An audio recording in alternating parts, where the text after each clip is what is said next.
Қайырлы күн достар, сіздермен Нұрлан. Бүгін мен сіздерге өте жақсы пайдалы ақпарат бергім келіп тұр. В том плане, что неге біз все-таки анализді үлкен таймфреймнен кіші таймфреймге қарай жасауымыз керекпіз. Естеріңізде болсын, то что үлкен таймфреймде бізде үлкен период времени өтеді. Айта келе, бізде қазір бір айлық таймфрейм. Соған орай бізде әр свеча бір ай бойы құралады. Ал естеріңізде болса, жай ғана, допустим, биткоиннің бағасын там 100 пунктке қимылдату үшін бізге көптеген миллиондаған долларлар қажет болады. И то не от нас, а общепроторговный моменттер бойынша да, кем дегенде там в среднем деп айта салайын, 100 миллион доллар керек болады. Соответственно, естеріңізде енді салыстырып көріңіздер, то что бізде баға күн сайын қимылдайды. Үстіге астыға қарайды. И, соответственно, бізде күн сайын неше түрлі объемдар бізде бағаның стаканның ішінде проторговываться етіледі. Енді дәл сондай объемды 30-ға көбейткен кезде бізде одан бесе үлкен объем шығады. Соған орай үлкен таймфреймдер бізде үлкен объемдар бойынша деп те айтсақ болады, жұмыс жасайды. Соответственно, үлкен таймфрейм это более важный таймфрейм всегда бізде. И, соответственно, чем старше таймфрейм, тем оно важнее, тем оно вероятнее. Вот. Далее, үлкен таймфреймде, кстати, торговля жасау гораздо легче, чем кіші таймфреймнен қараған кезде. Ну, не прям месячный таймфрейм, но, так скажем, средний, да, дневные, 4-часовые деп айтсақ та болады. Тіпті часовойдың өзінде торговля жасау, чем 5 минут таймфреймнен қараған кезде гораздо оңайырақ, өйткені ол жерде меньше шума. Шум ретінде мен количество свечей туралы айтып тұрмын. Енді, допустим, да, вот мына жерде қазір мен аны өшіре салайын, тіпті бір айлық таймфрейм тұр, енді мен дневкаға түсем, соответственно, менде уже әр свеча бір күн бойы құралды. Ал жаңа ғана біздің көзімізде всего лишь там 15 свеча тұрған шығар ары кетсе, ал қазір әр свеча, жаңағы 15 свеча 30-ға көбейтілді. Біз не көрдік, не түсіндік, то что бізде ақпарат көбейді ең бастысы.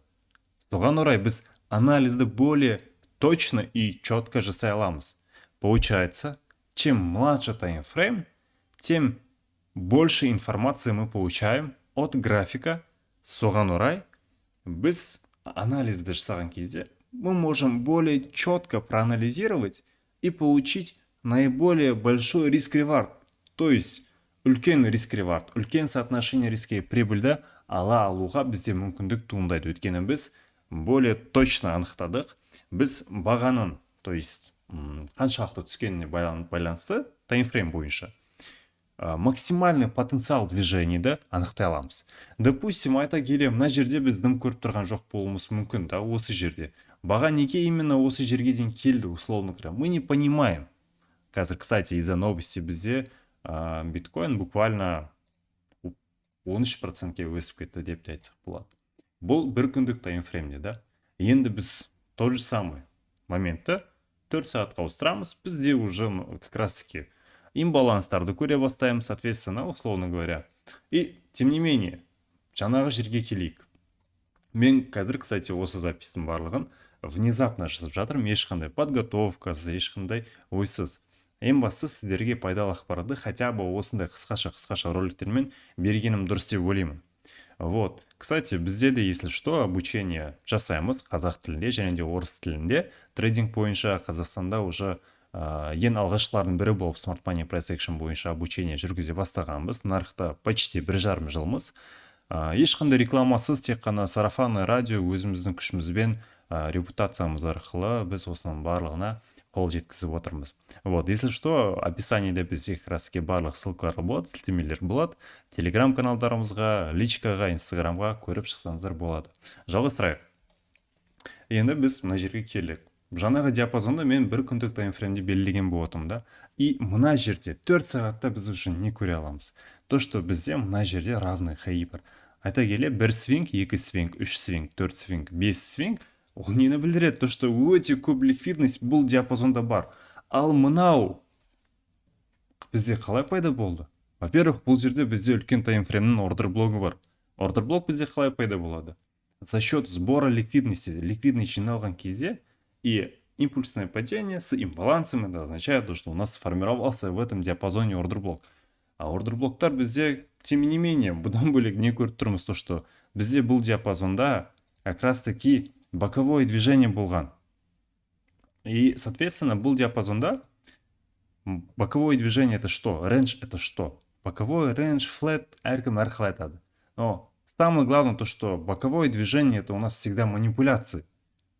Это там виды, там манипуляции, это аккумуляция, реаккумуляция, дистрибуция, редистрибуция деген секілді. Соответственно, бұл диапазонда бізде манипуляциядан кейін баға активно құлай бастады. Сбор ликвидности үстінде болды. Далее бізден оценкадан кейін уценка болып жатыр, бағаның құны түсіп жатыр. Одан бөлек мына жерде равный хаи пайда болды. Бұдан бөлек бізде мына жерде имбаланс бар. Соответственно, имбаланс бізде особенно форекс нарығында зона интереса ретінде өте жақсы қолданылады. В нашем случае тоже можно его учесть таким же образом, да? Кіші таймфреймде имбалансы бар, үлкен таймфреймде ол жоқ деп есептесек болады. Но самое главное, он есть. Зона интереса, причинасы бар, бағаның бұл диапазонға дейін келуі. Понимаете? Соответственно, біз қазір кіші таймфреймге түсе берсек, более детальный ақпараттарды біз көре беруші едік. Видите, как у нас цена себя вела, қалай қимылдады, не үшін қимылдады. Әр бағаның қозғалысынан, бағаның жүрісінен, баға қалай жұмыс істейтінін біз түсіне аламыз. Айта келеді, мен ойымша сізге түсіндіре алдым деген ойдамын. Жалпы, видите ли, бұны біз үлкен таймфреймде көре алмаймыз. Бірақ та үлкен таймфреймнен бастап анализ жасамасақ, біз ең маңызды свингтерді, да, ең маңызды зона интересаларды дұрыс анықтай алмаймыз. Өйткені кіші таймфреймде шум көп. Шум ретінде количество свечей. Свеча көп кезінде новичоктар өте артық іс-қимылды жасап, өте артық ақпараттарды интернеттен алып алады. Ал бұл салада өте көп керек емес ақпараттар да бар. Сондықтан обязательно үлкен таймфреймнен асықпай бастаңыздар, дұрыс свингтерді анықтаңыздар, дұрыс зона интересаларды анықтайсыздар. Только потом после этого постепенно кіші таймфреймге түсу арқылы максимальный потенциал движения анықтау арқылы сіздер өздеріңізге үлкен риск-ревард соотношение риски прибылім бойынша жақсы сделканы ала аласыздар. Условно говоря, там бір айлық таймфреймде сіздер бұл жерден условно говоря, да, там 1 к 3 сделка көріп жатсаңыздар, ал кіші таймфреймде тот же самый диапазоннан локальный счетчик көре арқылы, условно говоря, мына жерден, допустим, да, басында сіз осындай движение болады деп ойлағансыз. Ал кіші таймфреймде дәл бұл диапазонда сіздер подтверждение іздеп, счетчик, условно говоря, локальный, конфирм, и, соответственно, сіз мына зона интересадан кіру арқылы стоп-лоссыңызды мына жерге қойсаңыз болады, нежели сюда. Но, соответственно, мына жерде диапазон мынандай ақ қой. Давайте сразу қоя салайыншы. Да? Ну, қараңыз енді. Мына жерге қойын, ровно қылып, бірдей қылып. Мына жерден сіздер 2-2 риск РР болса, мына жерде сіздер уже почти 4 риск ревард болып тұр. Соответственно, сіздердің мен просто мысал ретінде көрсетіп тұрмын.